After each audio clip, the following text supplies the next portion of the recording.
1995년작 베트남 영화 시클로에서 인민을 위한 정부는 인민의 삶 따위에는 관심이 없습니다.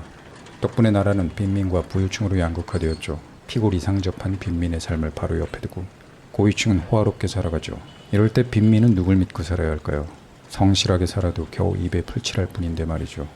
돈 좀 만지려면 악당이 되는 수밖에 없습니다. 악당이 돼서 범죄를 저지르면 누가 책임지죠?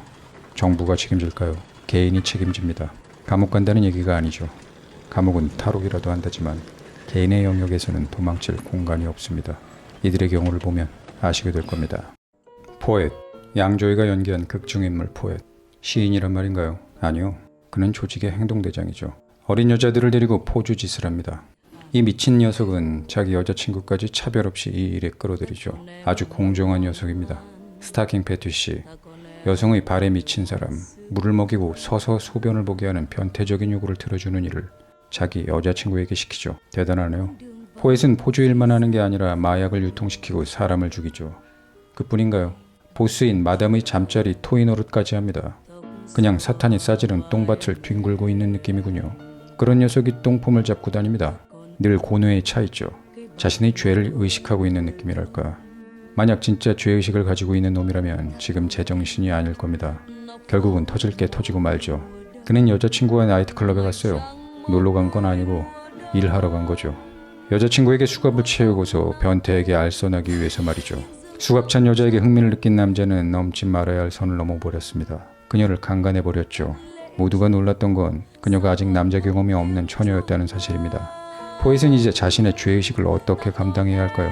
그는 남자를 찾아가서 보복합니다. 해가 쨍쨍한 대낮에 남자의 하얀 셔츠를 빨간 피로 물들이죠. 고통스럽게 죽도록 천천히 말이죠. 그런다고 여자친구에게 저지른 죄가 사라지진 않죠. 그는 결국 술에 취해 집에 불을 지르고 그 불에 의해 자신의 몸까지 불태웁니다. 죄의식을 느낀다고 해서 내가 좀 더 나은 사람이라는 생각이 든다면 그걸로 충분치 않습니다. 느끼면 죄로부터 벗어나야 하는 거죠. 포엣을 연기한 양조위의 연기는 그가 어린 나이였음에도 타고난 배우라는 것을 증명해줍니다. 대사가 없는 것이 오히려 나았다고 느껴질 만큼 죄악된 삶 속에서 느끼는 고뇌를 잘 표현해내죠. 시스터, 그녀는 포엣의 여자친구이자 시클로 소년의 누나입니다. 착한 여자죠. 아니, 그냥 지극히 수동적인 여자입니다. 그녀는 포엣을 사랑한 나머지 내키지 않은 일을 시켜도 마다하지 않죠. 원래 낮에는 학교 다니면서 저녁엔 시장에 물을 길어 나르는 일을 했습니다. 그러나 포엣에 의해 어둠의 세계에 들어서죠. 결국 여성으로서 상처를 입게 되고 사랑하는 남자의 죽음을 경험하게 되죠.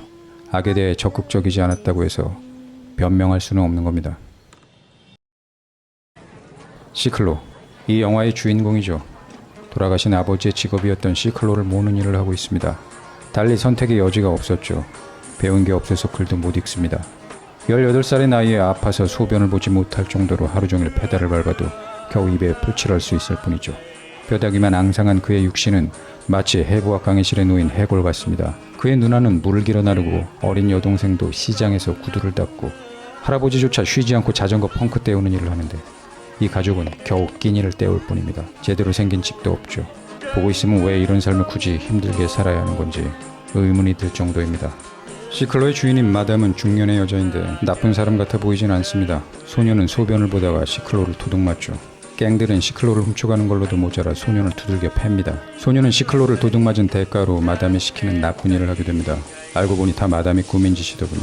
저 얌전한 얼굴로 갱단의 두목이 되기까진 이렇게 야비한 짓을 수도 없이 했겠죠.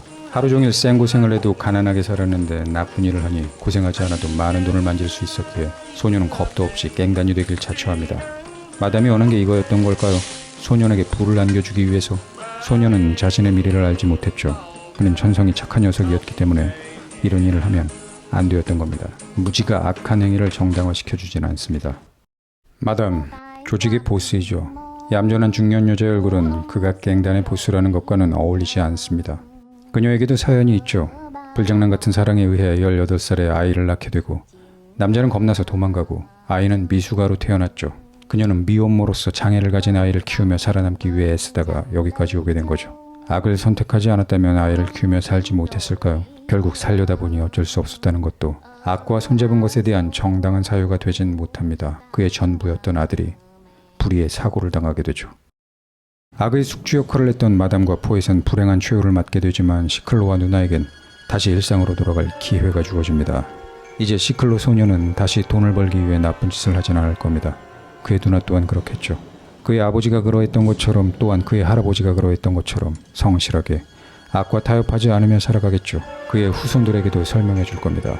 사실 이 영화에서 최악의 빌런은 고위층 사람들일 텐데요. 그들은 인민의 처절한 삶을 담 하나 사이에 두고도 호화로운 삶을 살고 있으니까요. 그들이 가진 사상이 그들의 행동을 정당화시켜 주겠죠. 소시민은 작은 악에도 대가를 치르고 있는데 이들은 대가조차 치르지 않고 잘 살고 있습니다. 어쩜 이들은 살아서 대가를 치르지 않고 죽어서 대가를 치를지도 모릅니다. 죽음은 끝이라고 생각하겠지만 그렇지 않다면 그때 감당해야 할 죄의 무게는 상상하기 힘들 겁니다.